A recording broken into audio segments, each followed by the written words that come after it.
Alors nous avons la très grande joie pour cette seconde partie de matinée d'accueillir le Christophe Roucou. Bonjour Christophe. Bonjour. Qui est prêtre de la Mission de France et qui a été directeur du service national des relations avec l'islam de la Conférence des évêques de France. Donc Christophe, vous êtes membre du conseil de direction de l'Institut catholique de la Méditerranée pour le pôle des études islamo-chrétiennes. Voilà, alors la question qui est posée toujours dans cette perspective d'avenir que nous avons commencé à travailler ce matin, c'est quel avenir pour l'Europe avec les croyants musulmans? Voilà, une grande, belle, vaste question. Je vous laisse la parole, Christophe. Merci beaucoup. Alors l'Institut catholique de la Méditerranée est situé à Marseille, où je suis arrivé il y a 3 ans. Et puis avant d'avoir été à la conférence des évêques, j'ai vécu 9 ans en Égypte, où j'enseignais le français. Voilà. Et en lien avec ce qui a été les interventions précédentes, à l'Institut de sciences et théologie des religions de Marseille, l'ISTR, on a un département qui est très très actif, dirigé par Christian Salençon et Dominique Santelli, qui s'appelle le département d'études et de recherche sur les religions à l'école. Et il y a un gros travail qui se fait sur tout l'arc méditerranéen pour la formation des enseignants, des directeurs d'école, des animateurs en pastoral scolaire sur ce chantier des religions à l'école. Voilà, c'était un petit coup de pub marseillais. Alors, en introduction, je pars du titre qui m'avait été proposé. Je crois qu'il est important de parler de musulmans et pas d'islam, de distinguer sans séparer, ça fait partie de la théologie chrétienne, distinguer sans séparer les personnes et la tradition qui les fait vivre. Distinguer sans séparer, et ce n'est pas toujours évident, ce qui relève de la culture et ce qui relève de la religion. Parce que dans notre système de pensée occidentale et particulièrement français, on aime bien distinguer et séparer grâce à M. Descartes, mais c'est moins évident sur les autres rives de la Méditerranée. Donc ça, c'est une chose à savoir. Et puis, je pense que dans votre session, tout d'un coup, on fait un saut des réfugiés ou des migrants en général, et là, il y a un focus qui se fait sur une catégorie d'entre eux qui sont de tradition musulmane. Or, cela a été dit tout à l'heure, il y a des questions qui peuvent relever, ou des situations plutôt qui peuvent relever de personnes migrantes qui arrivent et où on va faire un focus sur leur appartenance religieuse. Moi, je prends un exemple très concret. Donc moi, j'habite dans ce qu'on appelle les quartiers nord de Marseille. Le début des quartiers nord, qui sont effectivement souvent caractérisés, c'était évoqué tout à l'heure, dans les médias par uniquement des quartiers à problème. Et dans notre communauté paroissiale, il y a une diversité moins grande que celle que je connaissais en habitant à Ivry-sur-Seine. Mais je vois une famille indienne où des questions d'intégration, des rapports hommes-femmes, la place de la femme en dehors de la maison ou pas, se posent. Et ça n'a rien à voir avec l'islam. Et pourtant, il y a des questions semblables qui se posent. Donc, tout ne relève pas des questions d'intégration, des questions de visibilité, et tout ne relève pas de la religion musulmane quand on s'intéresse à des populations de tradition musulmane. En introduction, je voudrais souligner la diversité des contextes.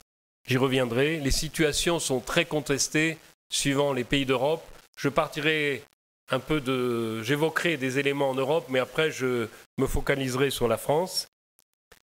Une diversité des contextes, une diversité aussi interne. Les musulmans dans notre pays ne forment pas un ensemble uni, ni en Europe, ni dans notre pays. Et il faudrait mieux parler de mosaïque plutôt que de l'islam, d'où l'intérêt que le titre choisi ait été « Les musulmans ». Or, souvent, dans les médias, on nous présente les musulmans ou l'islam comme s'ils formaient un seul bloc. Je pense à des titres, maintenant j'habite à Marseille, mais quand on habite dans la région parisienne et qu'on sort des bouches de métro, on tombe devant des kiosques, que ces kiosques affichent les unes des 3 ou 4 hebdomadaires qui régulièrement au cours de l'année refont 1, 2 ou 3 titres sur l'islam. Et je pense à un, et mon bureau était avant rue de Grenelle, et en sortant à la station Gare d'Orsay, musée d'Orsay, on voyait un des 4 hebdomadaires, je ne sais plus lequel, mais c'était l'islam ou la République. Et je sais que quand j'avais vu cette couverture, je pensais à un bon ami de tradition musulmane, marié avec une catholique, dont j'ai célébré le mariage, qui a une fonction importante après avoir fait Sciences Po dans une institution publique à Paris. Et je disais, mais on le somme de choisir entre sa tradition de foi et le fait qu'il se situe tout à fait comme citoyen français. C'est un faux débat, mais qui est présenté comme tel dans le public. Enfin, un troisième élément dans cette introduction, en choisissant le mot musulman, les organisateurs mettent l'accent sur une dimension religieuse de la vie de ces croyants musulmans, sur son influence, son impact. Mais il ne faut pas oublier, et je pense que vous les avez abordés hier, et on les a entendus un peu ce matin, les dimensions sociales, économiques. Les musulmans ne sont pas que des musulmans, mais ils sont des gens qui sont des citoyens, qui sont des travailleurs ou qui sont des personnes en recherche d'emploi. Donc il faut toujours articuler cette dimension religieuse avec les autres dimensions. Distinguer sans séparer et en articulant. Et dans le titre, il y avait « Quel avenir pour l'Europe avec les croyants musulmans ?» Je souligne l'importance du « avec » qui a été dit ce matin par les 2 intervenantes, mais avec le risque que souvent en France, on pense « eux » et « nous ». Donc, j'aborderai 4 points. Rapidement peut-être, parce que ce n'est pas le principal. Les musulmans en Europe et en France, qui sont-ils ? Le deuxième point, qui est pour moi une question clé, qui se pose aux musulmans et musulmanes qui vivent en France, c'est comment peut-on être ou vivre comme musulman, être musulman ou vivre comme musulman dans une société qui n'est pas musulmane. Et là, suivant la réponse qui est apportée, on a des positionnements différents. Troisième point, c'est quelle communauté musulmane en France ?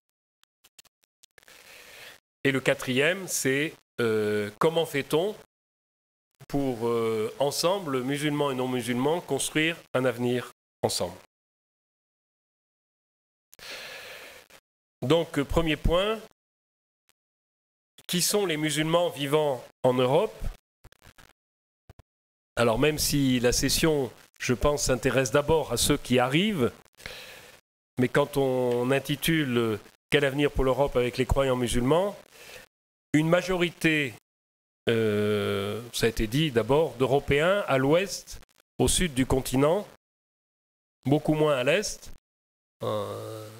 J'ai découvert un petit peu, il y a 3 étés, ce qui se vivait en Hongrie, et où vraiment l'arrivée de non-catholiques et non-hongrois est perçue presque comme une agression. Mais sinon, dans une majorité de pays d'Europe de l'Ouest et du Sud, nous sommes dans des sociétés de fait multireligieuses et multiculturelles. Et dans l'ensemble de l'Europe, les musulmans représentent la seconde communauté religieuse après les chrétiens.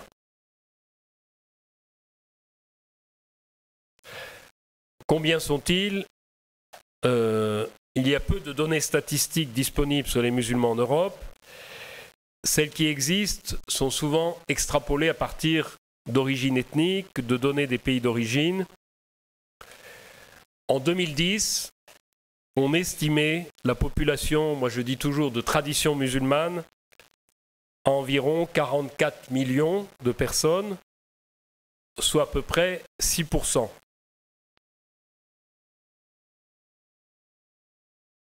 Et parce qu'il y a beaucoup de fantasmes entretenus sur l'avenir, la population musulmane en 2030, de tradition 2030, devrait passer à 58,2 millions, soit à peu près 8% de la population en Europe. Et c'est une augmentation, une progression sensiblement la même que dans les 20 années précédentes. Et je crois que c'est important de remettre ça dans le contexte mondial. Donc il y aura cette augmentation et on estime qu'en 2030, les musulmans vivant en Europe représenteront 3% de la population des musulmans vivant dans le monde, à peu près le même pourcentage qu'en 2010. Et si on parle par pays, on estime qu'en 2030, la France comptera 6,8, donc en 2030, 6,8 millions de personnes de tradition musulmane, contre en 2010, alors je vais y revenir, à peu près 4,7. Donc on passerait à 10% de la population vivant en France, contre 7,5% aujourd'hui. En proportion, la France resterait le pays de l'Union européenne comportant le plus de personnes de tradition musulmane devant la Belgique. C'est-à-dire il y aurait 10,3% en France, 10,2% en Belgique. Et devant, en nombre également, la France serait devant l'Allemagne. Voilà. Bon, avec des chiffres qui sont... ça vient de l'enquête qui avait été produite en 2010 sur l'avenir du Pew Research Center et de la John Templeton Foundation. Ce qu'il faut souligner, c'est l'extrême, je le disais en introduction, diversité des situations des musulmans dans les différents pays de l'Union européenne. En effet, on peut se dire, quoi de commun entre des petits groupes essentiellement de migrants qui arrivent dans les pays de l'Europe du Nord, le Danemark, l'Europe, la Suède, et la situation des populations musulmanes, par exemple dans les pays anglo-saxons, comme le Royaume-Uni, où une majorité est de tradition d'origine indo-pakistanaise, en Allemagne, où une très grande majorité est d'origine turque,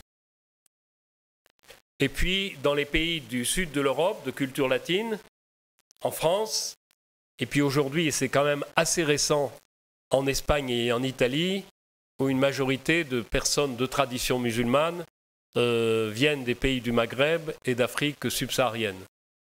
Et c'est c'est relativement récent.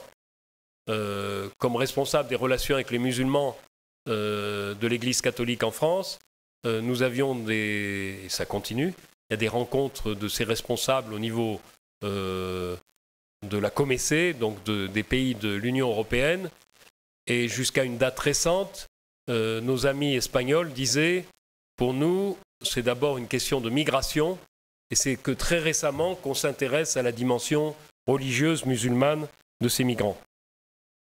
Et puis quoi de commun avec un islam européen qui existe depuis plusieurs siècles dans les Balkans?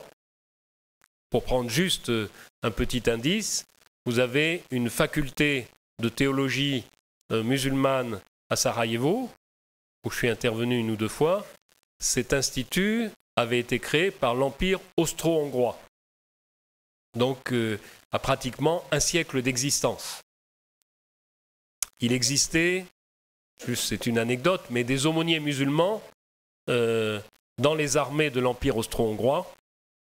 Donc là aussi, donc il existe un islam européen en Bosnie-Herzégovine ou en Albanie. Voilà, donc c'est pour montrer une situation contrastée et diverse dans les pays d'Europe. Et donc où il y a à la fois des citoyens bien implantés et des migrants nouvellement arrivés. Je vais juste, pour tenir dans les temps, souligner que en 2011, il y a eu une enquête menée dans 11 villes européennes, Marseille, Paris, Londres, Leicester, Anvers, Rotterdam, Amsterdam, Hambourg, Berlin, Copenhague et Stockholm, qui étudiait justement cette situation des populations d'origine musulmane, et en particulier des migrants. Et j'en viens juste aux conclusions de cette enquête. D'une part, dans l'ensemble, il disait « Les individus d'horizons différents interrogés dans ces 11 villes déclarent qu'ils s'entendent bien et s'entraident volontiers. »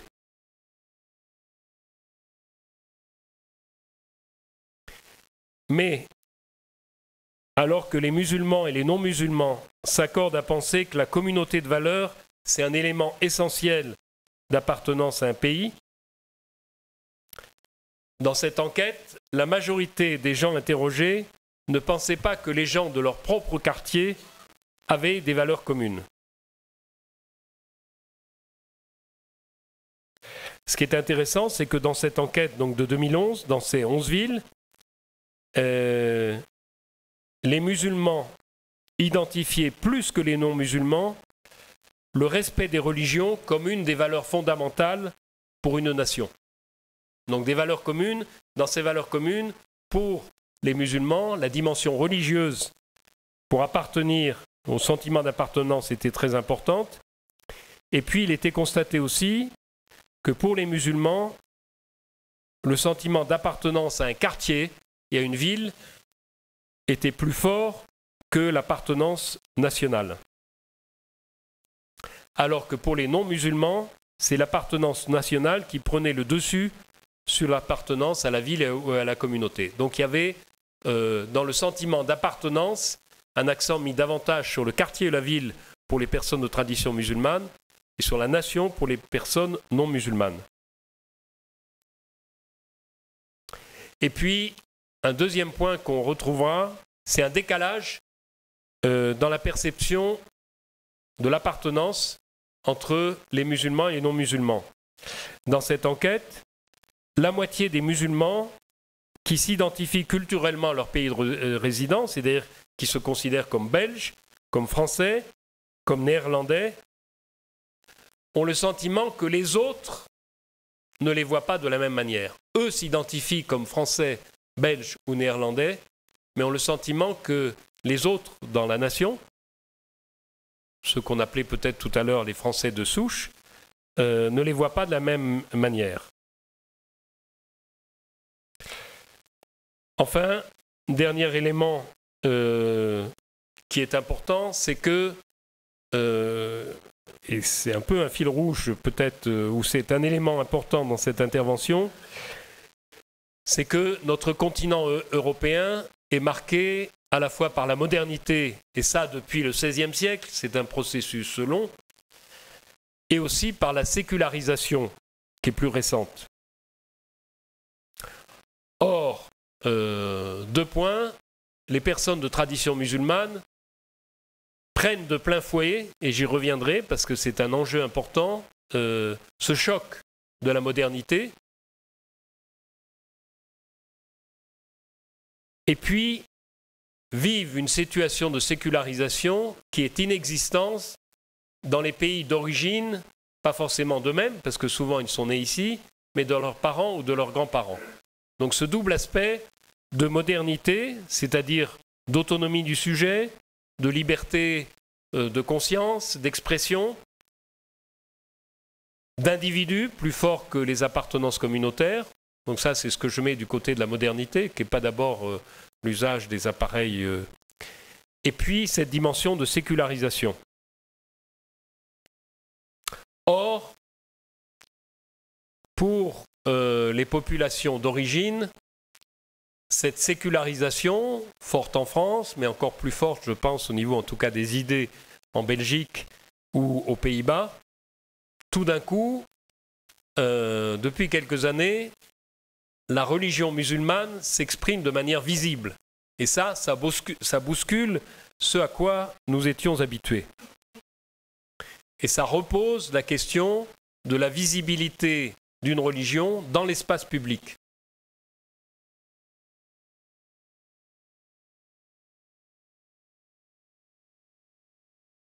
La visibilité de l'islam, en tout cas chez nous en France, mais je ne pense pas qu'en France, dans d'autres pays de l'Union européenne, pose question, inquiète beaucoup de nos concitoyens et parmi eux les chrétiens.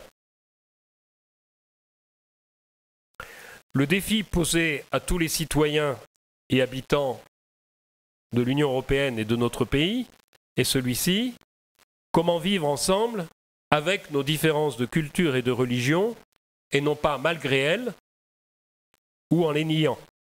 Et à quelles conditions est-ce possible?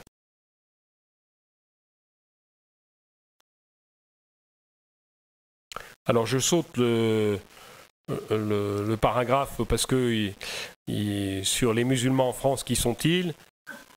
Disons que là, la question des statistiques est redoublée, puisqu'il n'y a pas de statistiques religieuses dans notre pays. Que quand on confronte les enquêtes menées par l'INSEE, par l'INED, etc., on arrive à un chiffre approximatif autour de 4 à 5 millions. Souvent, nos interlocuteurs musulmans disent nous sommes 8 à 10 millions. Ça, je crois que ce n'est pas juste. Et puis que souvent, c'est tiré de l'origine géographique. Pendant 6 ans, était l'évêque responsable des relations interreligieuses en France, c'était Michel Dubost, évêque de l'Essonne, et il aimait dire « Je suis né à Safa au Maroc, donc dans les statistiques du ministère de l'Intérieur, je suis considéré comme musulman. » Voilà, à partir des origines géographiques. Et je pense qu'il est important aussi de parler de personnes de tradition ou de culture musulmane, parce qu'ensuite, la pratique, c'est autre chose, je vais y venir. Et simplement, une donnée que n'ont pas souvent nos concitoyens français, c'est qu'actuellement, en France, 75% des personnes de tradition musulmane sont de nationalité française. Même s'il y a toujours des migrants, des réfugiés qui arrivent aujourd'hui encore, venant d'autres pays européens, venant de l'Afrique subsaharienne. Mais voilà, dans les statistiques actuelles, 50% sont français de naissance, 24% sont français par acquisition de la nationalité. Alors un jour, à Chauffeur, à Toulouse, on avait une réunion convoquée par le Vatican, mais qui rassemblait des évangéliques, des orthodoxes et des catholiques. C'était pour arriver à un code de bonne conduite à propos de la mission et de l'évangélisation. Je racontais ça au chauffeur parce qu'il était venu me prendre à Cateau de Toulouse et il avait cette réflexion. Mais ces gens-là ne devraient pas être français. Ça, c'était son point de vue. Ils ne devraient pas être français, mais ils ont acquis la nationalité française. Et donc 26% en gros de nationalité étrangère. J'en viens tout de suite au deuxième point. Comment être musulman dans une société non musulmane? Ça, je crois que c'est la question que se pose tout musulman, qui est redoublée sans doute pour ceux et celles qui arrivent aujourd'hui dans notre pays et qui n'ont jamais eu l'expérience de vivre dans une société qui n'était pas à majorité musulmane ou qui n'était pas totalement musulmane. Et c'est une question nouvelle qui ne se posait pas il y a 50 ans ou 60 ans, parce qu'une majorité de personnes de tradition musulmane vivaient dans des pays de tradition musulmane. Et c'est cette mondialisation et c'est cette situation nouvelle en Europe qui pose cette question. Et la réponse à cette question induit des postures différentes. Et Jean-Marie m'avait demandé de situer parce que je pense qu'il est vrai que avec qui les arrivants migrants de tradition musulmane vont être en contact, suivant les communautés, les groupes avec lesquels ils vont être en contact, ils vont aussi, je pense, même si ce n'est pas mécanique, se situer de manière différente, en tout cas pour leur premier pas, dans la société française ou européenne. Donc, comment être musulman dans une société non musulmane?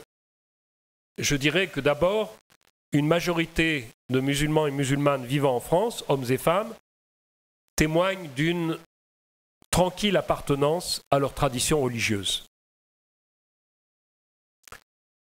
Ils sont citoyens français de confession musulmane et ils réclament, pour reprendre une expression qu'utilisait il y a quelques années M. Mohamed Moussaoui, qui était le président du Conseil français du culte musulman, il disait « Nous réclamons le droit à l'indifférence ». Pas à la différence, mais à l'indifférence. Nous sommes pères de famille, nous avons un emploi, nous sommes citoyens français, nous vivons ces différentes dimensions, même si nous revendiquons le droit de pouvoir vivre notre tradition religieuse, de pouvoir prier dans une mosquée, de pouvoir pratiquer le ramadan, de pouvoir faire le pèlerinage.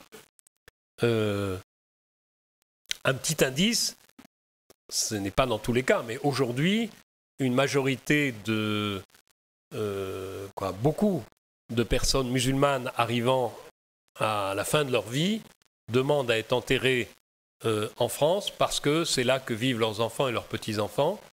Ce n'est pas le cas de tous, mais alors que si vous prenez il y a 30 ou 40 ans, on se cotisait pour que le corps puisse être amené dans la terre d'origine.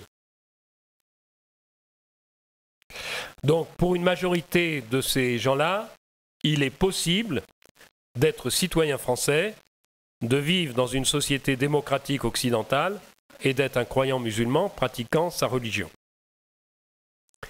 Ensuite, des musulmans revendiquent leur appartenance à une minorité religieuse dans le cadre de la société française.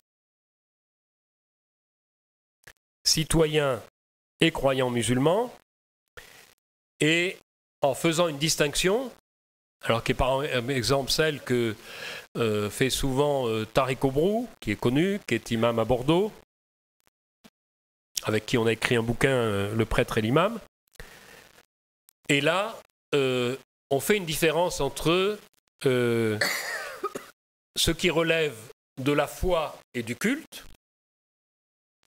En arabe, on dit aqidat.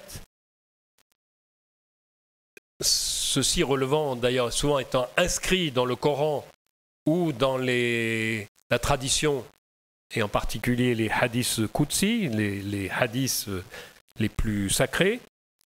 Ça, c'est intangible, quelle que soit la culture, le lieu, l'époque historique.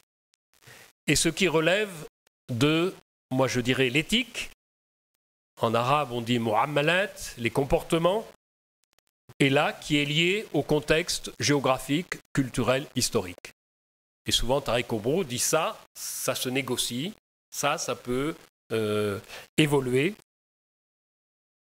Et pour prendre un exemple très récent, qui date du 14 janvier, le Conseil des imams du département du Rhône vient de mener toute une journée de réflexion à propos du mariage musulman et en disant, voilà, nous recommandons à nos collègues de procéder tel que le demande la loi française, c'est-à-dire d'abord le mariage civil et ensuite éventuellement une cérémonie religieuse, même si le mariage dans la tradition musulmane n'est pas comme dans la tradition catholique. Troisième groupe, les gens qui sont dans la mouvance de ce qui s'appelle aujourd'hui musulmans de France. C'était autrefois ce qui s'appelait l'UOIF, Union des organisations islamiques de France.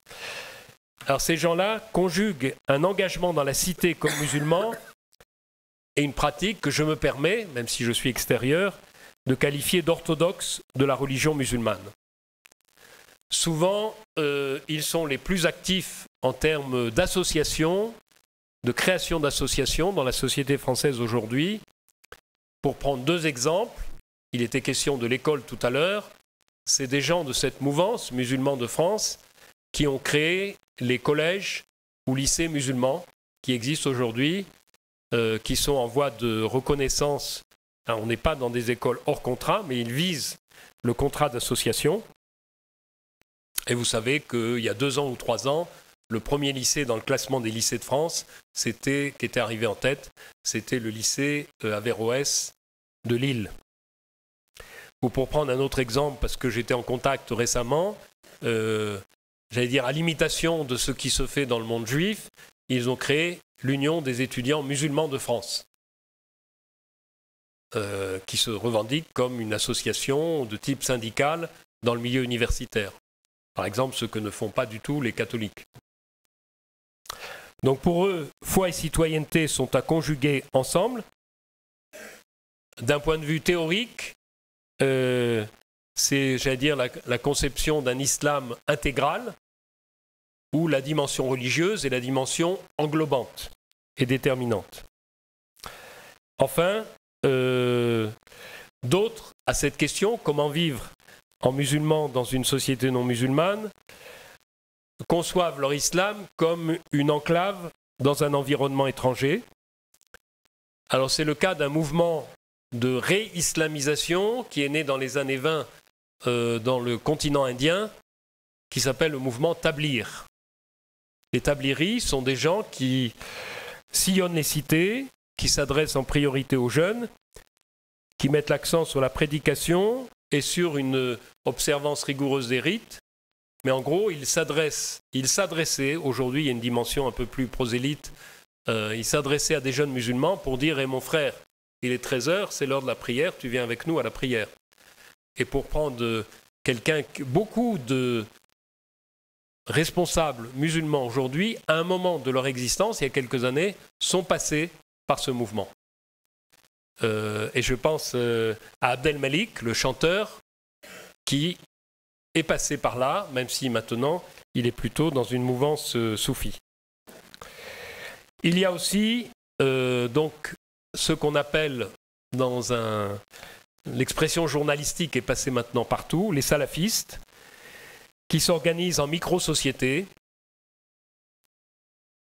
recrutent souvent dans des classes plutôt défavorisées et qui disent on ne peut pas vivre vraiment la foi musulmane dans une société qui n'est pas musulmane.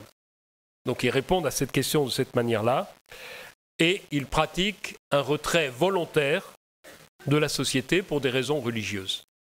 On ne peut pas vivre vraiment notre foi musulmane dans un pays qui n'est pas musulman. Souvent, ils se sentent étrangers en France. Alors vous savez qu'on distingue ceux qu'on appelle les salafistes, que les sociologues appellent quiétistes, donc qui disent « nous on se retire ». Certains ont créé des écoles hors contrat. Je pense, j'habitais avant à Ivry, il y a une école de ce type à Vitry. Il s'agit de se tenir à distance de la mécréance, mais aussi des autres musulmans. Et une attitude caractéristique de ces mouvements salafistes, c'est que souvent, ils excommunient tous les autres qui ne pratiquent pas l'islam comme eux. Et il y a une petite minorité au sein de son courant, dont les médias parlent souvent, qui sont les salafistes djihadistes, entre guillemets, je mets entre guillemets parce que c'est la manière dont ils sont appelés à l'extérieur, qui sont prêts à une action violente. Enfin, pour terminer, je pense qu'il faut faire sa place au courant mystique ou spirituel qui répond à cette question en disant « Oui, on peut tout à fait être musulman dans une société musulmane et le courant musulman, la manière de pratiquer pour nous l'islam, c'est la dimension spirituelle, l'intériorité, le rattachement à un maître spirituel dans le cadre de confréries. J'en cite deux qui sont les plus courantes et dans lesquelles se retrouvent des jeunes adultes, souvent qui ont fait des études, mais pas toujours. Une confrérie qui est la première qui a existé dans l'islam, qu'on appelle la Qadiriya, parce qu'elle a été à l'origine, son fondateur, c'est Abdelkader al-Jilani, c'est au XIIIe siècle, et qui a beaucoup de branches. Et puis, une deuxième confrérie qui a une communication publique importante, c'est la confrérie Alaouia, qui a comme maître actuel le Shir Ben Tounes, qui vit dans la région de Cannes. Cette confrérie est basée à Mostagadem, qui est à l'origine de la création des scouts musulmans, et qui est vraiment sur un double pilier, spiritualité et citoyenneté. Et je dirais que sans faire partie de confréries, beaucoup de jeunes adultes musulmans en France aujourd'hui sont à la recherche d'une compréhension spirituelle de l'islam. Et donc ne font pas partie d'une confrérie, mais sont dans une interprétation spirituelle du texte du Coran. Enfin, il y a une catégorie qu'on pourrait appeler musulmans culturels, qui voient surtout l'islam comme un héritage culturel, privatisé, qui se qualifieront de libéraux, de modernistes, et qui se situent à distance de toute manifestation de religiosité. Et pour les tenants de cette ligne, qui sont souvent des intellectuels, des universitaires, qu'on voit beaucoup dans les médias, la priorité absolue réside dans la réforme de la pensée islamique et non dans les questions cultuelles. Du coup, et je finis ce deuxième point, en lien avec votre session, la situation que rencontre un migrant de tradition musulmane arrivant en France, c'est de quelle communauté va-t-il être proche ? Quelle communauté va-t-il rejoindre ? La plus proche géographiquement, la plus proche de par son appartenance d'origine, peut-être aussi celle qui s'intéresse à lui. Je pense à une visite récente dans une mosquée de Marseille, où il y avait justement, j'allais dire, 2 étudiants qui arrivaient de pays subsahariens et qui avaient été pris en charge, peut-être volontairement, mais par des étudiants de l'Union des étudiants musulmans de France. Et ça va jouer sur la manière dont ensuite il va se situer dans le contexte social et citoyen français. Troisième point, justement, c'est quelqu'un qui arrive, quelle communauté musulmane ? On parle souvent de la communauté musulmane. Et j'aimerais réfléchir autour de ce mot. Pourquoi ? À cause de sentiments d'ambivalence qui habitent, je crois, c'est la manière dont je perçois les choses, nos compatriotes musulmans. Quand je dis ambivalence, c'est que j'ai le sentiment qu'il y a à la fois la fierté d'appartenir à la communauté musulmane, L-A majuscule, Al-Umma Islamiyya,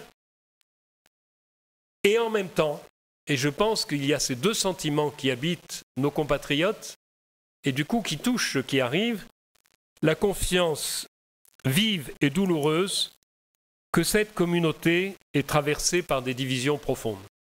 Il y a les 2, à mon avis. Fierté des croyants qui sont réunis pour la prière, avec ce si beau symbole, en tout cas pour moi, lors de la prière rituelle, pas forcément à la mosquée, où on est réunis pour as-salat, la prière rituelle, et où il y a ce petit geste, mais qui dit quelque chose de très important. D'abord, on est tous alignés sur la même ligne, hommes ou femmes, pas les hommes d'un côté, les femmes de l'autre, mais et avec les pieds qui se touchent. Et ce geste dit qu'on forme une seule communauté, sans considération de langue, d'âge, de culture, sans avoir besoin d'un carnet de chant pour chanter la langue, puisque la prière se dit et se fait en arabe, et qui dit l'égale dignité de tout croyant devant Dieu.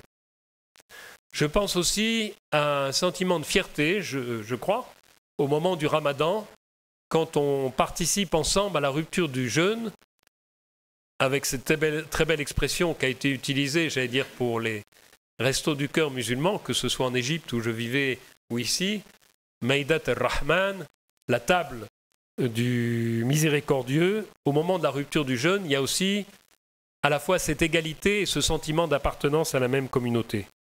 Donc j'insiste sur ce côté de fierté, d'appartenance à une seule communauté d'un côté, mais aussi, deuxième élément, la conscience douloureuse des divisions au sein de la communauté aujourd'hui. Bien sûr, il y a les divisions qui remontent à ce qu'on a appelé la grande déchirure, la grande discorde, al-fitna al-kubra, lors de la rupture entre sunnites, chiites et kharijites. Donc ça, c'est ancien. Mais aussi les divisions qui s'expriment de manière très violente aujourd'hui, d'abord pour des raisons de conflit. Quand on parle des conflits entre sunnites et chiites au Moyen-Orient aujourd'hui, c'est d'abord la question du leadership. Est-ce que ça va revenir à l'Iran ou à l'Arabie saoudite, et au sein du monde sunnite, à l'Arabie saoudite ou au Qatar? Et je me dis, là encore, le migrant qui arrive en France aujourd'hui, à la fois, il va être heureux de trouver des frères et des sœurs dans la foi avec qui il peut prier, mais en même temps, comment il va se situer par rapport à ces divisions du monde musulman au niveau global, mais aussi en France. Division au sein des musulmans en France, entre ceux et celles qui veulent se libérer, je reprends une expression qu'on entend souvent, de l'islam des consulats, et ceux au sein de la communauté, comme parmi les dirigeants politiques, donc à l'intérieur comme à l'extérieur, qui ne pensent pas le présent et l'avenir des musulmans en France sans les relations politiques et économiques avec les pays d'origine, et surtout, pour ce qui est de notre cas en France, avec le Maroc, l'Algérie ou la Turquie. Car ces trois pays tiennent à contrôler leurs ressortissants, les enfants et les petits-enfants de ces ressortissants. Et ces trois pays, avec l'accord des autorités françaises, contrôlent un grand nombre de mosquées et d'imams qui prêchent. Durant les 9 ans où j'étais responsable du SRI, qui s'appelle maintenant SNRM, le Service national pour les relations avec les musulmans, j'ai pu constater combien l'instrumentalisation des religions par les politiques jouait sur les trois rives de la Méditerranée. La rive sud, on y est souvent sensible, la rive est, mais aussi la rive nord.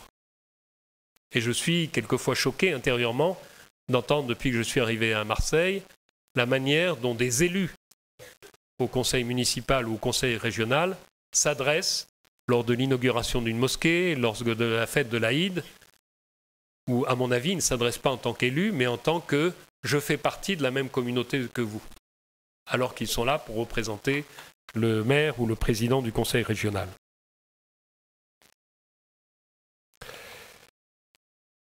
Donc voilà, quelle communauté ?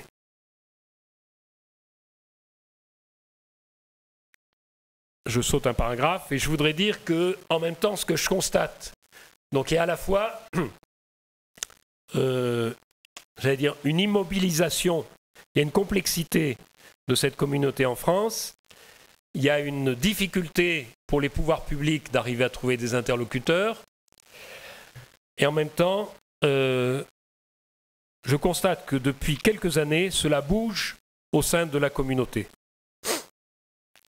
Compte tenu de mon expérience dans les relations avec les responsables ou des partenaires musulmans en France depuis une douzaine d'années, je constate que c'est en train de bouger aujourd'hui par rapport à l'immobilisation des structures, aux ambitions personnelles de certains leaders, aux ingérences des pays extérieurs, à la difficulté pour les hauts fonctionnaires de l'État et des collectivités locales de comprendre ce qui se passe.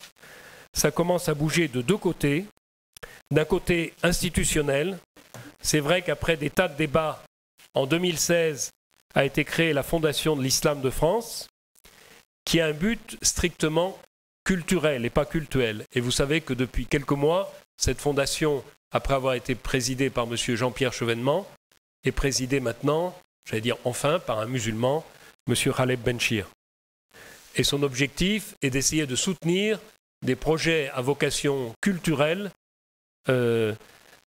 visant, je cite, à une bonne insertion de l'islam dans la société française. Le budget est modeste, 1 million d'euros, mais il y a déjà des financements qui ont commencé. Donc ça bouge un peu du côté institutionnel. Le CFCM est bloqué. Il est bloqué pour des raisons internes à la communauté musulmane et il est bloqué pour des raisons externes. Et ça bouge aussi du côté, je ne savais pas quoi écrire, des savants. Parce que souvent, nous pensons imam. Parce que ce soit les autorités publiques françaises ou nous, on a comme seul schéma de compréhension des institutions religieuses en France le schéma de l'Église catholique.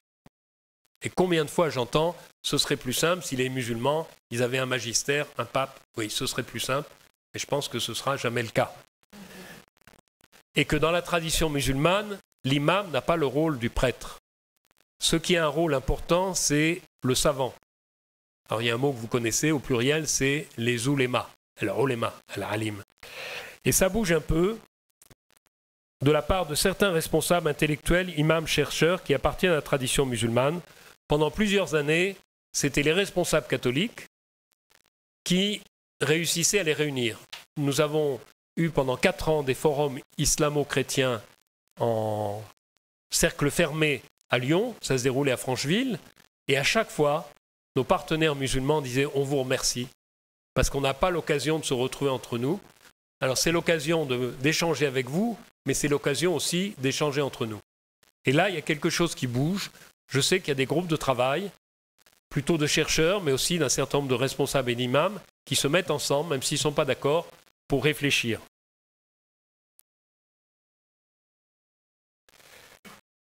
Donc voilà.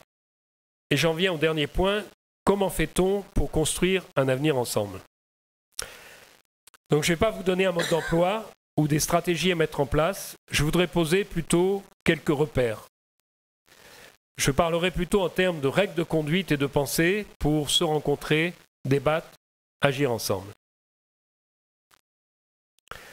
Je repartirai volontiers d'une expression utilisée par une chercheuse d'origine turque, mais qui enseigne ici en France, Nilüfer Göle, qui a fait un travail d'enquête dans plusieurs villes en Europe, publié en 2015, et puis on est dans la maison, donc il y a une très bonne interview d'elle qui a été faite dans la revue Les Études en janvier 2016, d'une dizaine de pages sur le travail qu'elle a fait. Elle a utilisé l'expression « musulman ordinaire ». Son enquête s'intitule « Musulmans au quotidien, une enquête européenne sur les controverses autour de l'islam ». Mais elle n'a pas voulu utiliser l'expression « musulman ordinaire », mais je pense que cette expression est intéressante parce qu'ils tiennent à se situer à la fois comme citoyens ou habitants et comme croyants. Et j'allais dire, n'est-ce pas, notre position à nous aussi dans l'ensemble. Et c'est peut-être là que réside une incompréhension avec beaucoup de nos concitoyens.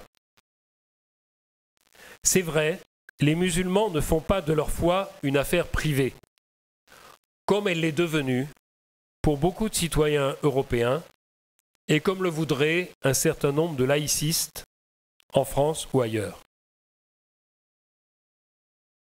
Pour construire un avenir ensemble, il faut être dans un respect mutuel, il faut être 2, et je pense, quand on pense à dialogue, sans doute 3. Dans le cadre de la société française, cela suppose des musulmans, des chrétiens, des agnostiques. Dans le cadre de votre session, je dirais, cela suppose aussi la société française qui a déjà, dans sa composante des citoyens musulmans, des communautés musulmanes et des migrants.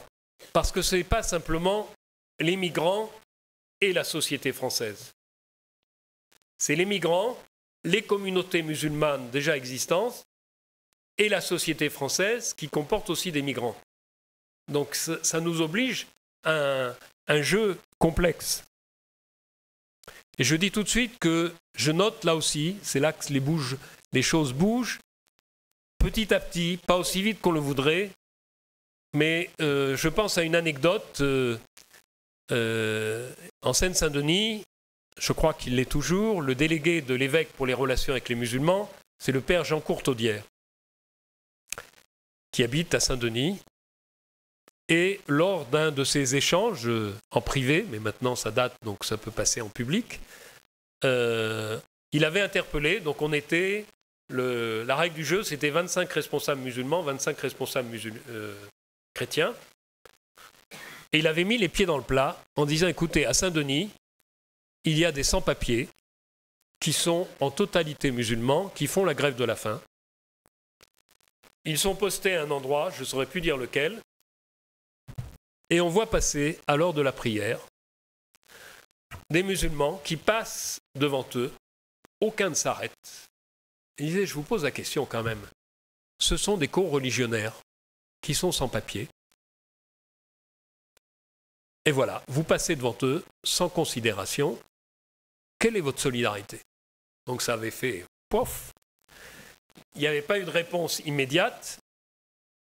Mais je crois que les choses bougent. Je prends un indice. Il se trouve qu'à Thésée, les frères de Thésée ont accueilli des sans-papiers ou des réfugiés venant de différents pays du Moyen-Orient. Les uns sont chrétiens, les autres sont musulmans. Et simplement, à cause de la langue, on revient à une question qui a été soulevée ce matin, les frères ont fait appel à l'imam de Châlons, qui est un homme engagé dans le dialogue interreligieux. C'était à cause de cela. Et il s'est mouillé pour les démarches à la préfecture et ailleurs. Je prends ça comme le contraste entre ce que disait Jean à Saint-Denis et ce qui s'est passé à Thésée. C'est peut-être plus facile dans une région rurale de la part de quelqu'un qui est déjà engagé dans le dialogue interreligieux, mais il s'est mouillé. Et ce que disaient nos interlocuteurs musulmans, c'était de dire, écoutez, si on se lance dans le soutien aux sans-papiers, on va encore être critiqué en disant, voilà les musulmans qui viennent mettre le bazar dans la société française. Là, je crois que les choses bougent. Alors, quelles conditions pour construire un avenir ensemble? J'irai d'abord partir de notre humanité commune. Et pas d'abord le fait que les uns sont musulmans et les autres ne le sont pas. Il faut trouver le commun. Et je dirais même, et quand on est au CERAS, non pas on est obligé de le dire, mais c'est bien de le dire, et même le bien commun. Telle serait ma première réponse à la question posée. Pour construire un avenir ensemble, il faut d'abord partir de notre humanité commune, de notre condition humaine commune. Et cette égale condition humaine, elle est reconnue tant par la Bible que par le Coran ou la Déclaration des droits humains. Il y a un humanisme qui peut être un point de départ, un socle commun, même si les sources de cet humanisme sont différentes. Nous oublions souvent ce socle commun pour commencer par parler de nos différences. Deuxième point, je ne fais que rejoindre ce qui se disait avant. Il y a un champ primordial pour construire un avenir ensemble, c'est celui de l'éducation. C'est là que tout commence. L'école comme le lieu d'apprentissage, non seulement de valeurs communes, les fameuses valeurs de la République, mais pour moi aussi d'attitudes communes. Et l'école, avec les limites qui ont été dites tout à l'heure et les enjeux, comme le lieu d'intersection entre des jeunes, des parents, des enseignants, des éducateurs et une société, avec ses valeurs, et une république avec sa devise. L'école n'a pas apporté toutes les responsabilités, mais je crois qu'elle est le lieu privilégié de l'apprentissage de la différence et du commun, de la connaissance de l'autre et du vivre ensemble. Elle n'a pas à être le lieu d'un formatage uniforme, mais le lieu de découverte de l'humanisme dont je parlais, dont les racines sont grecques, latines, juives, chrétiennes et musulmanes. À l'école, nous sommes encore dans le commun à toute une génération, à tous les jeunes en apprentissage de citoyenneté ensemble. Si la mixité sociale est respectée, je renvoie à la matinée. Mais j'ai fait exprès de mettre dans l'héritage ou dans les racines musulmanes. Parce que dans beaucoup d'échanges que j'ai eus depuis quelques années, je pense à quelqu'un comme Tariq Obrou qui dit « Mais l'attitude des gamins qui se réclament de l'équipe nationale de foot algérienne ou marocaine, suivant les... Et ça choque souvent quand les voitures se mettent à circuler avec des drapeaux qui ne sont pas le drapeau français. Et il dit « Mais comment permettons aujourd'hui à l'école à des jeunes dont les parents ou les grands-parents sont arabes, de découvrir qu'ils peuvent être fiers aussi de leur patrimoine. L'héritage et le patrimoine musulman sont-ils étrangers à la culture actuelle de l'Europe occidentale ou à celle des Balkans? Peut-on passer sous silence l'Espagne musulmane de 712 à 1492? Et si Al-Andalus a un côté mythique, on en fait quelquefois l'âge d'or de l'interreligieux, c'est pas si évident que ça, il n'en demeure pas moins qu'il y eut des époques de féconds échanges entre les différentes cultures. Nous parlons d'intégration en reprochant à des jeunes de nos quartiers nord, j'habite dans les quartiers nord à Marseille, de se penser comme Algériens ou Marocains. Mais où, dans l'éducation qu'ils reçoivent dans l'école française, valorise-t-on l'apport de leurs ancêtres? Comment sont présentées les traditions religieuses, et parmi elles l'islam, dans les programmes de lettres et d'histoire? Ils y sont, mais comment? Et puis, où en est la formation des enseignants aux faits religieux? Le rapport de Régis Debray sur l'enseignement du fait religieux à l'école laïque date de février 2002. Il y a eu des réponses, mais je sais que c'est encore balbutiant. Et je vous rappelle cette phrase que je trouve importante. Le temps paraît maintenant venu du passage d'une laïcité d'incompétence. Le religieux, par conviction, par construction, ne nous regarde pas, à une laïcité d'intelligence. C'est de Régis Debray. Une laïcité d'incompétence à une laïcité d'intelligence. Donc c'était le troisième élément dans les comment fait-on pour construire un avenir ensemble dans la société française? Quelle compréhension de la laïcité? Alors, une note, chez une majorité de musulmans aujourd'hui en France, il y a une confusion entre laïcité et sécularisation. J'ai entendu souvent des interlocuteurs musulmans dire « s'il n'y a plus de monde dans vos églises, c'est à cause de la laïcité ». Moi je répondais « je suis issu de l'école publique, je suis prêtre catholique, donc on peut venir de l'école publique et être... Mais une fois qu'on a remis sur pied ce qu'est la sécularisation, ce qu'est la laïcité, c'est vrai qu'il y a la compréhension de la laïcité aujourd'hui. Est-ce que c'est le refus des religions ou est-ce que c'est la place donnée aux religions dans un débat?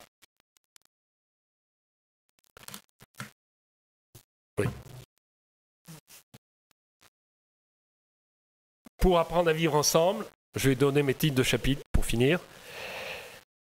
Il y a un fossé à comprendre et à combler entre les perceptions dans notre société française aujourd'hui que les musulmans ont de leur positionnement et la perception que les non-musulmans ont de leur place. Donc je passe, s'il y a un texte, ce sera dedans, sur les sondages, mais en gros, 75 à 80% des musulmans vivant en France disent on peut vivre notre tradition musulmane dans le cadre français, démocratique et laïque d'aujourd'hui. Et quand on pose la question dans l'autre sens aux Français, et ça donne quelquefois un peu la chair de poule aux catholiques pratiquants, ils pensent que ce n'est pas possible.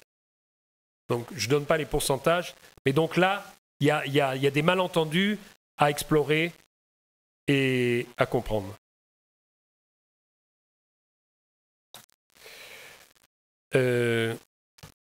Nos amis musulmans sont devant le défi de la modernité et de l'interprétation de leurs traditions. Et ça va demander du temps, des compétences et de l'argent. Et notre rôle, là je me situe comme chrétien, n'est pas de leur dire nous on a traversé ça, à vous de le traverser, c'est de nous situer à leur côté, mais ce travail de l'interprétation de leurs traditions pour pouvoir lire le Coran dans son contexte d'origine et dans les questions concrètes qui sont posées aux musulmans vivant dans des sociétés non musulmanes aujourd'hui, c'est d'abord le travail à faire par des savants, des chercheurs musulmans et musulmanes. Mais c'est vrai que là, on est devant une question de temps, une question de moyens. Conclure, quels sont les défis à relever ensemble? Distinguer ce qui relève des champs économiques et sociaux et ce qui relève de la religion. Comprendre la complexité des situations et refuser la pensée binaire dans laquelle les médias nous enferment. Pouvoir être à la fois des croyants en Dieu et des citoyens, sans confusion ni séparation. Travailler ensemble dans le domaine de l'éducation, non seulement les écoles, mais les mouvements éducatifs de jeunes, je pense à ce qui se fait dans le scoutisme. Relever ensemble les défis sociétaux. Et j'ai marqué écologie, accueil des migrants, j'ai évoqué une chose, solidarité. Et ces défis sont à relever à chacun des niveaux de notre société. Ça commence, comme le disait la collègue tout à l'heure, au niveau très concret local, mais ensuite régional et national. C'est vrai, c'est un immense défi, faire société ensemble à travers nos différences, voire nos désaccords. C'est le chantier devant lequel nous sommes. Voilà, j'ai essayé d'articuler ce qui peut relever de la dimension religieuse et ce qui relève des autres dimensions où nous sommes les uns et les autres citoyens. Je vous remercie. Merci Christophe.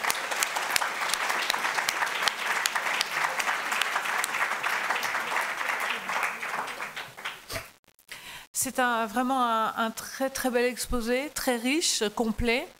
Voilà, c'est plus difficile de trouver des questions, on va en trouver quand même. Je vous laisse y réfléchir. Moi, j'en aurais une petite quand même pour commencer. Dans ce panorama avec ces défis à résoudre ensemble, c'est très beau parce que ces défis nous donnent envie, hein, ça donne vraiment envie de se mettre en route. Moi, j'ai envie de dire, dans ce paysage, quelles sont les forces qui existent déjà maintenant, qui donnent envie d'y croire? Alors, les forces qui donnent envie d'y croire, je vous disais, et je ne pense pas que j'aurais dit de la même manière il y a 2 ou 3 ans, il y a des situations qui bougent au sein de la communauté musulmane. On avait l'autre jour en cours à l'ICM quelqu'un qui nous faisait un cours très spécialisé sur le hadith. Et ce qui m'a réjoui, c'est qu'il m'a dit, alors ça touche les intellectuels, mais ensuite que, par exemple, grâce à de l'argent qui a été débloqué, au bureau des cultes, il y a des groupes de travail qui fonctionnent, qui vont donner les résultats de leur travail, ça paraîtra dans la documentation française, mais où des gens qui ont des opinions différentes dans la communauté musulmane, mais qui sont d'accord pour travailler et chercher, se mettent à travailler et chercher ensemble. Mais ce que je perçois, c'est il y a des petits... Je prendrai un autre exemple. Il faut d'abord casser les peurs et il faut d'abord apprendre à se rencontrer. Moi, j'ai débarqué dans un groupe qui existe depuis 7 ans à Marseille, qui est un groupe imam-prêtre. C'est vrai que quand j'étais responsable au niveau national, je rêvais que ça existe dans beaucoup de villes de France. À ma connaissance, ça n'existe actuellement qu'à Marseille. Ça avait été lancé par Étienne Renaud, père Blanc, aujourd'hui décédé. Alors, ce petit groupe, c'est un groupe où maintenant il y a la confiance et l'amitié. Et ça demande du temps.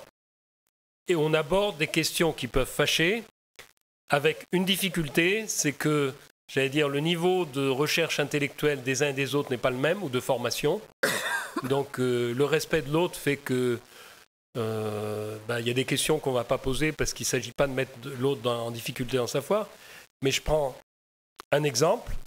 Un des imams, moi je suis arrivé récemment, disait « Depuis 5 ans que je participe à ce groupe, je ne dis plus dans mes prêches à la mosquée, je ne parle plus des chrétiens comme j'en parlais avant. » Et un autre exemple, alors qui est plus d'ordre spirituel, disant « Vous m'avez fait découvrir que dans ma tradition aussi, il y a une dimension de l'amour que jamais on ne m'avait enseigné dans l'enseignement orthodoxe que j'avais reçu. » Donc ce qui me donne des raisons d'espérer, c'est qu'il y a des gens qui bougent. Là, je parle à un niveau de cadre musulman, mais j'étais content d'entendre ce que j'entendais tout à l'heure. Moi, je suis issu de l'enseignement public, comme je vous l'ai dit. C'est depuis que je suis chargé de relations avec les musulmans que je m'intéresse à l'enseignement catholique. Il y a des écoles à Marseille qui comportent 90 à 95% d'élèves musulmans. Ça choque des bons catholiques. Mais ça a à voir aussi, au premier sujet de ce matin, le choix de l'Église à Marseille, c'est de dire, si on ferme ces écoles, ça veut dire qu'il y a des quartiers qui ne sont plus que monoculturels ou monoreligieux. En même temps, c'est un défi. Qu'est-ce qui se passe dans une école catholique où il y a 95% de musulmans et où tous les professeurs ne sont pas catholiques? Mais il y a le défi qui se pose ici d'une diversité religieuse. Et ce qui manque, à mon avis, c'est que, moi, tel que j'ai compris enseignement catholique, on parle de communauté éducative avec des enseignants, des éducateurs, des parents. Et actuellement, je sens que des chefs d'établissement ont un petit peu peur de provoquer des réunions de parents, et je trouve que c'est un challenge et un défi intéressant avec ce qui nous était dit tout à l'heure, que quand on se trouve devant une situation, je pense dans le quartier où nous habitons, où il y a 2 établissements catholiques et où tout d'un coup il y a une panique il y a 2 ans parce que des jeunes filles arrivaient porteurs du voile, le retiraient devant l'école, où s'est posé la question, est-ce qu'on autorise des mamans qui ont le voile à rentrer pour une réunion de parents? J'avoue que moi, à partir de mes 9 ans d'Égypte, je sais bien que la France n'est pas l'Égypte et je suis capable de faire les différences, mais ce sont des parents, et permettre à des parents, des femmes portant le voile, de participer à une réunion avec d'autres, quitte à s'expliquer là-dessus, je trouve que c'est plutôt une chance. Il faut se parler, il faut essayer de se comprendre. Ensuite, il y a des règles à donner dans l'éducation, en particulier concernant les élèves.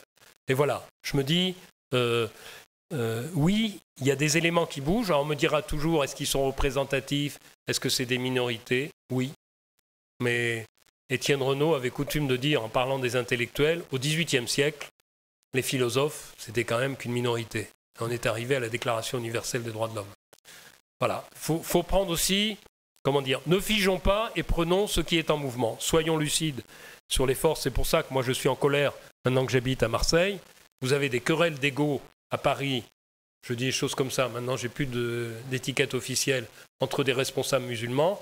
Et en même temps, dans les quartiers populaires, les prédicateurs extrémistes n'attendent pas pour faire le boulot. Donc il y a urgence. Didier Lesky, qui est maintenant le président de l'Office français d'immigration, qui a été chargé du bureau des cultes, qui a été préfet à l'égalité des chances en Seine-Saint-Denis, a écrit un bouquin dont le titre est un peu dur, qui s'appelle « Misère de l'islam de France ». Et chaque chapitre commence par « misère ». Mais ce n'est pas du tout une attaque contre les musulmans en France, c'est de dire qu'il y a une situation misérable, mais qu'on peut relever, parce qu'il y a aussi des éléments qui le permettent. Mais c'est à chacun d'entre nous de relever les manches là où nous sommes. Oui. Merci beaucoup. Alors, j'en profite pour présenter le livre que vous avez écrit avec Tarek Oubrou, hein, le prêtre et l'imam, et puis cet autre livre que vous avez édité, qui est du cardinal Jean-Louis Torrent, « Je crois en l'homme », avec en sous-titre « Les religions font partie de la solution, pas du problème ». Alors, pour suivre le... C'est du cardinal Torrent, hein, c'est pas de moi. Voilà, oui, c'est le sous-titre. Voilà. Alors, pour suivre quand même le conseil que vous avez donné, parce que ça, je l'ai noté, il est bien de vous. Vous disiez qu'il fallait comprendre la complexité, refuser la pensée binaire. On a beaucoup parlé chrétiens, musulmans, mais il y a d'autres religions qui entrent dans le débat. Comment vous pouvez dire, dans la société française laïque, comment est-ce que ça peut s'articuler? Et puis, entre religions. Et après, je passe la parole à la salle. Alors, entre religions... Ce serait peut-être pas mal quand même. Entre religions, pour être objectif à la base, il y a des diocèses et des lieux où ça se passe, et je dis alhamdoulilah, où il arrive à y avoir des groupes où il y a chrétiens, juifs et musulmans. À Marseille, je représente l'archevêque dans une instance, c'est le mot officiel, qui s'appelle Marseille Espérance.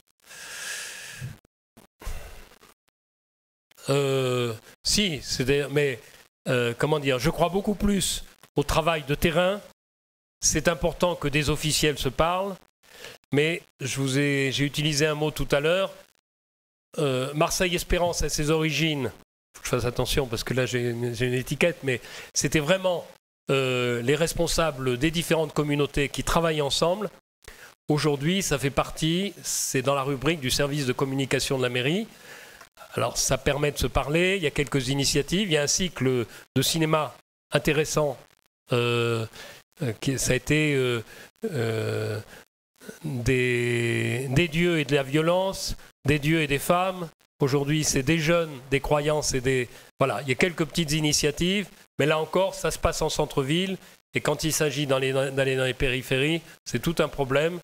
On nous dit d'abord que c'est un problème économique, mais voilà.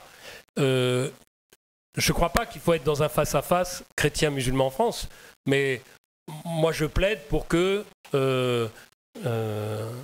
comment dire, on prenne acte de manière raisonnable, raisonnée, de la dimension religieuse pour un certain nombre de nos concitoyens français, et que il y ait un débat qui ne soit pas un débat des religions avec l'État, mais qui est que des gens agnostiques, des gens incroyants, des gens juifs, chrétiens et musulmans cherchent ensemble. Moi, j'ai plaidé pour, si vous avez noté tout à l'heure, un certain humanisme, je pense, qui peut nous rencontrer, qui n'est pas effacer toutes les différences, et qui est de se dire quand même, l'avenir de l'homme, on peut essayer de le porter ensemble.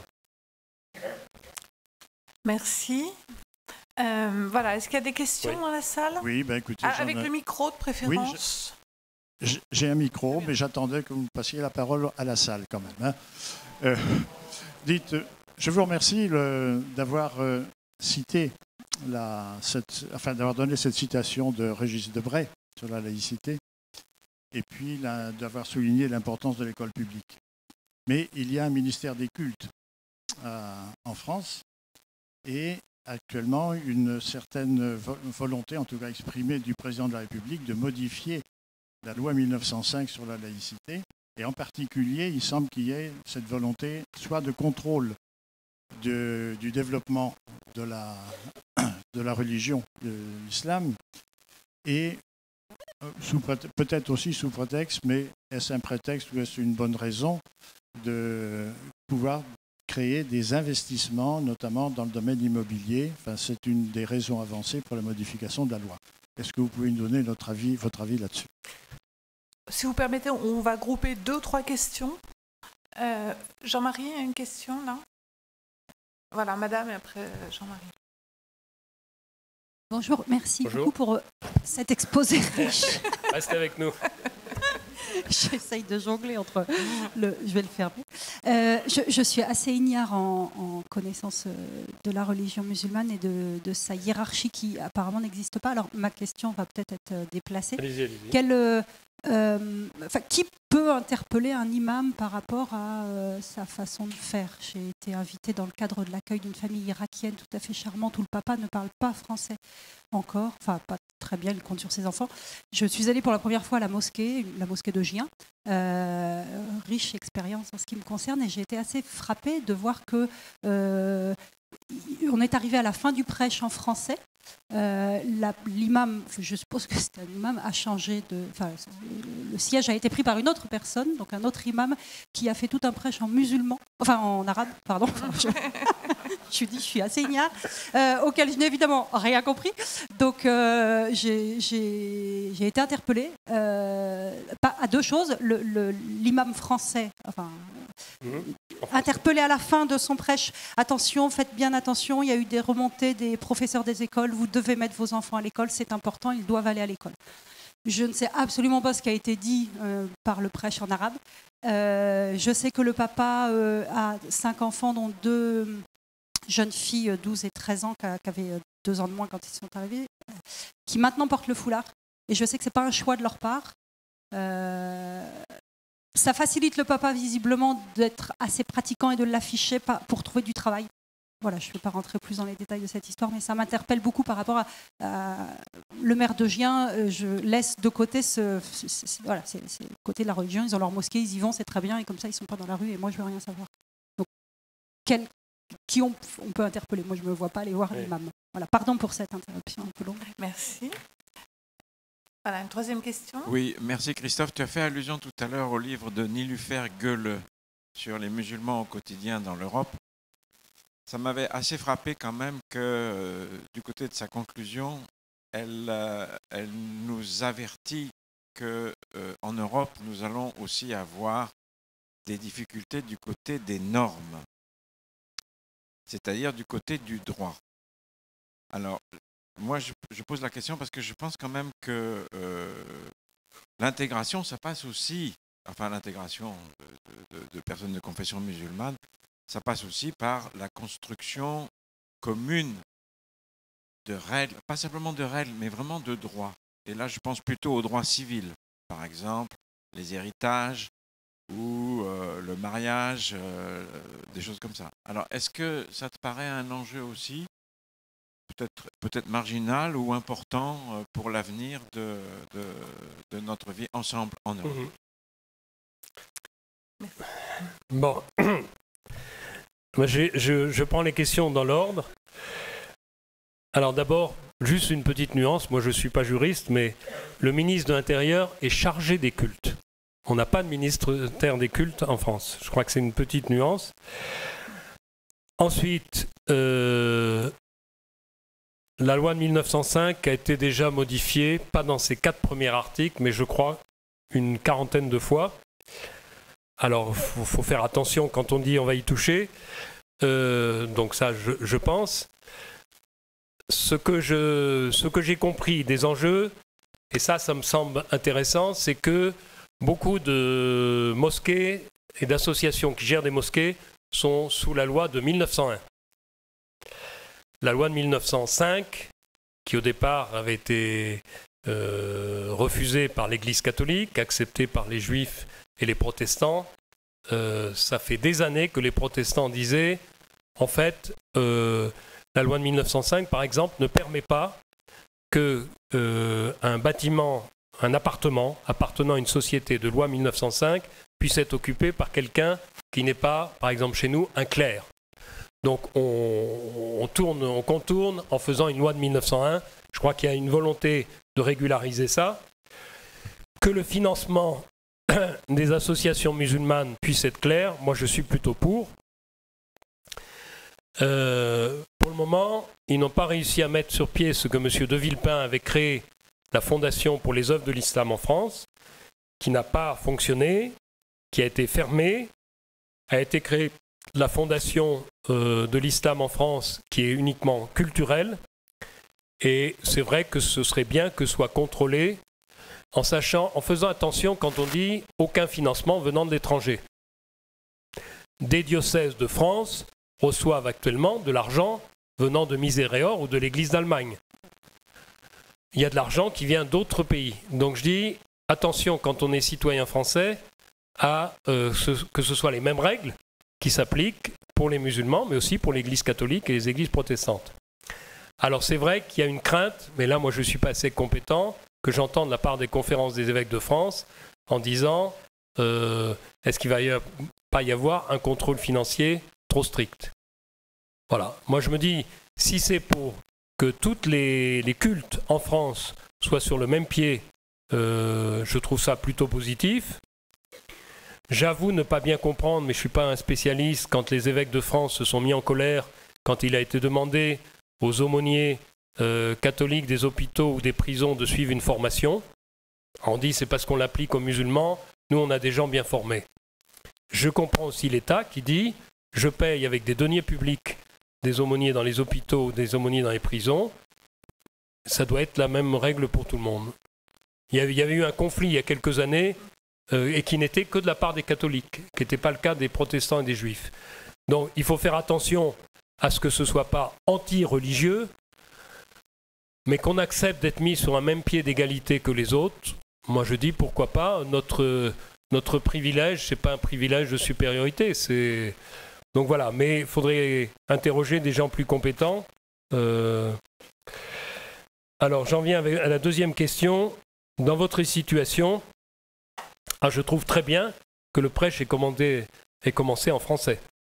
Parce que c'est un débat au sein de la communauté musulmane. Vous avez aujourd'hui des mosquées où le prêche n'est qu'en arabe, éventuellement littéraire, que ne comprennent pas une majorité de ceux qui y viennent. Vous avez des imams qui sont capables de passer du français à l'arabe, donc ça suppose qu'ils soient bilingues. La question, est-ce que celui qui a prêché en arabe dit la même chose que celui qui a prêché en français? Ça, il aurait fallu être sur place, j'aurais pu vous le dire, mais je n'étais pas sur place. C'est intéressant aussi, vous allez dire que je suis sensible qu'aux choses positives, mais que l'imam s'exprime en français, dise vous devez envoyer vos enfants à l'école, et à l'école avec tous les autres. Parce que là, ça veut dire qu'il se sent une responsabilité sociale. Dans les échanges qu'on a eus entre imams et prêtres, on dit mais sur quoi vous prêchez? Et j'allais dire, c'est quelquefois des sujets spirituels. Bon, on attend d'un prêtre aussi qu'il ait une dimension spirituelle dans son homélie, mais j'allais dire un peu déconnecté de la société.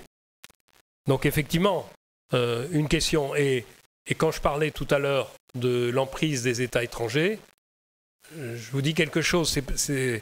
Voilà. Quand j'ai quitté mes fonctions, je suis allé voir le conseiller pour les relations interreligieuses au Quai d'Orsay, qui est un monsieur catholique pratiquant plus. Mais quand je lui ai dit « je ne comprends pas », c'est la question que j'avais depuis mon retour d'Égypte en 1999. Pourquoi la République, et je rejoindrai la question des normes de Jean-Marie, n'impose pas que tout ministre du culte, tout religieux ou religieuse en France, une petite sœur des pauvres vietnamiennes, un pasteur évangélique américain, un bonze thaïlandais ou un imam marocain, on leur impose de passer le DELF, le diplôme pour l'enseignement du français, que moi je faisais passer à mes étudiants à Suez. Vous réussissez votre diplôme, ok.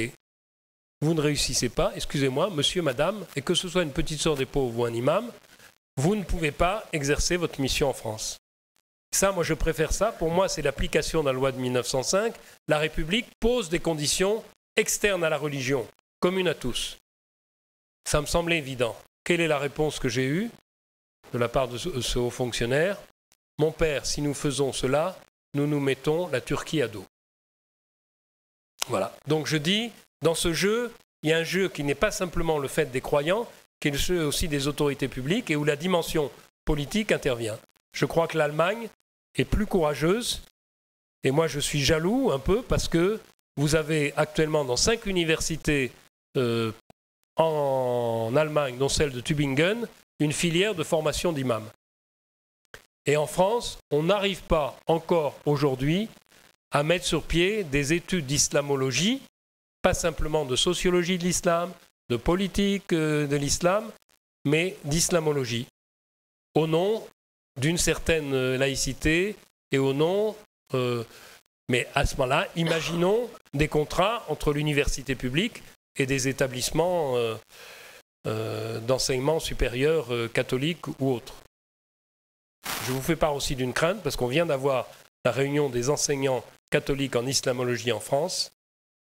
La situation devient dramatique. D'ici quelque temps, il n'y aura plus d'enseignement à la Catho de Lille, à la Catho d'Angers, à la Catho de Toulouse. Il va rester 2 ou 3 centres chez les catholiques où on va avoir des personnes qui peuvent enseigner à la fois la théologie et l'islamologie. Je sais que ça ne sert à rien de tirer le signal d'alarme ici, c'est plutôt ailleurs, mais je le signale parce que là aussi, on a notre responsabilité. Et je lance un appel à mes frères jésuites sur ce plan-là. Mais la première personne à aller voir, pour moi, ce ne serait pas l'imam. C'est... comment dire ? C'est essayer de parler avec la famille, c'est essayer que d'autres musulmans pratiquants aussi, qui connaissent sa famille, agissent, voilà. Mais peut-être je serais allé voir l'imam qui parle français et qui a prêché en français pour dire on est devant cette situation, est-ce que vous pouvez conseiller la famille? Voilà. J'allais dire, c'est pas l'imam en tant qu'imam, mais il y a de plus en plus quand même d'imams qui parlent français, et il y a de plus en plus de gens qui disent, et moi je suis né en France, je suis allé au collège, au lycée, je n'ai pas besoin d'apprendre la culture française, ça a été la mienne. Donc, mais c'est des débats au sein de la communauté musulmane, c'est-à-dire qu'actuellement, n'importe qui, du moment qu'il est reconnu chez les musulmans, c'est comme chez les protestants. Vous avez l'association qui gère et vous avez, j'allais dire, le ministre du culte. C'est la communauté qui paye l'imam. Et si l'imam ne plaît pas, on lui dit, mon frère, ukhrouj, dehors. Et on va en choisir un autre. Donc ça, c'est un fonctionnement qui n'est pas le fonctionnement de l'Église catholique, mais où justement les croyants peuvent avoir leur mot à dire, dans un sens ou dans l'autre. Et il y a un enjeu aujourd'hui dans les associations, il y a quelquefois des groupes qui veulent prendre le pouvoir. Alors j'en viens à la question de Jean-Marie, mais à mon avis c'est une question qui se joue État par État. Si on prend la construction du droit civil, je suis d'accord avec toi qu'il faut des normes et des normes qui s'appliquent à tout le monde. J'ai pris exprès tout à l'heure l'exemple du mariage. Une majorité d'imams ou de savants musulmans disent il faut passer par le mariage civil français, c'est la règle. Ce qui est étonnant, c'est qu'à cause, même s'il y a une chute des mariages dans l'Église catholique actuellement, mais à cause de ce côté multiculturel, vous entendez des musulmans parler de mariage religieux. Et une fois on était en débat ensemble, Tariq Obrou s'est mis à rigoler en disant « Mais qu'est-ce que c'est ces jeunes musulmans qui veulent un mariage religieux ?» Chez nous, le mariage est un contrat. Bien sûr, on dit à la fin la Fatiha, mais ce n'est pas religieux. Et je pense que là, il y a une influence du catholicisme, soit par mimétisme d'une cérémonie, soit par une conscience plus importante de se dire « Mais se marier, c'est aussi un acte devant Dieu. » Alors ensuite, sur les normes, si on prend le fameux halal, donc en arabe, c'est ce qui est licite ou ce qui est permis. Une des difficultés, c'est que là intervient le facteur économique. Il y a quelques années, Mohamed Moussaoui disait « Il y a de tels intérêts économiques qui sont en jeu que nous, Conseil français du culte musulman, responsables religieux, on pourra au mieux faire un code de bonne conduite. Il faut savoir que le marché du halal en France aujourd'hui est beaucoup plus important en termes économiques que le marché du bio. Non, ça c'est des chiffres qui sont donnés.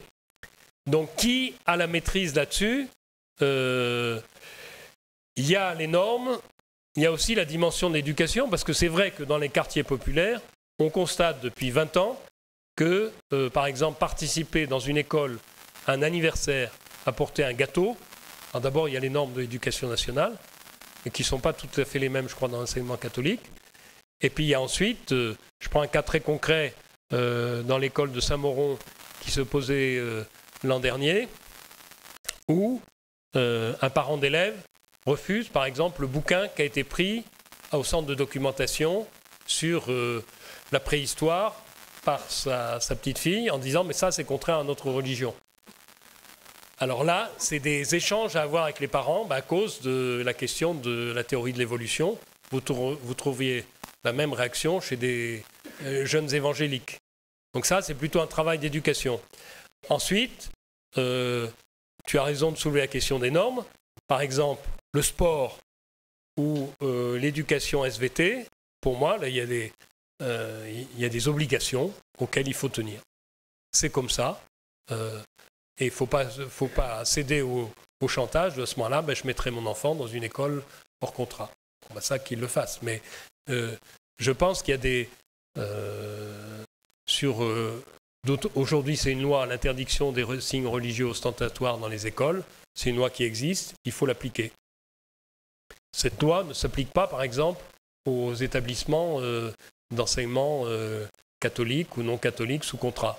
Et là, je sais qu'il y a eu plutôt des attitudes pédagogiques qui ont été mises en place pour que la loi soit respectée, même si elle ne s'applique pas à ces établissements d'éducation.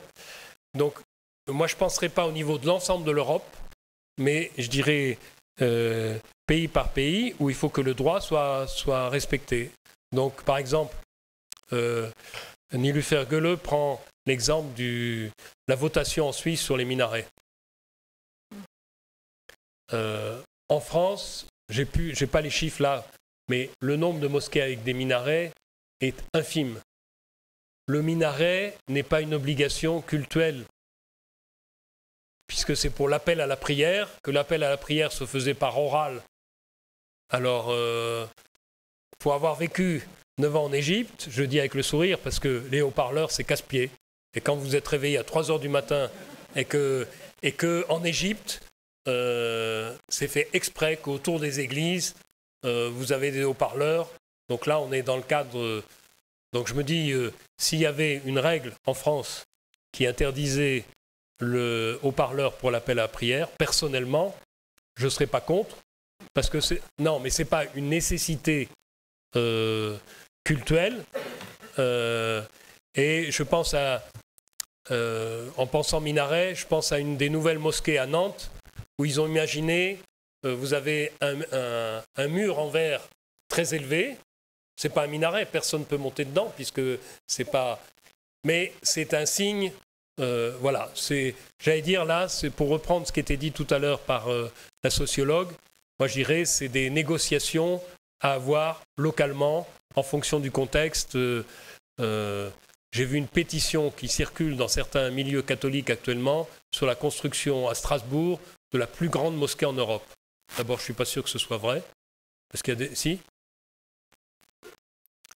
Bon, mais ça, moi je dis, je ne vois pas, comme citoyen vivant à Marseille, pourquoi je vais avoir à signer cette pétition. C'est aux Strasbourgeois, citoyens et non-citoyens, de discuter ensemble. Mais personnellement, moi, je serais contre un texte législatif qui préciserait quelle est la taille, la hauteur, la profondeur que doivent avoir les mosquées. Je dis ça, il faut faire jouer, je le disais tout à l'heure, les différents niveaux. Et quand ça relève du niveau national, eh ben le faire jouer. Mais merci, un voilà. très très très grand merci Christophe.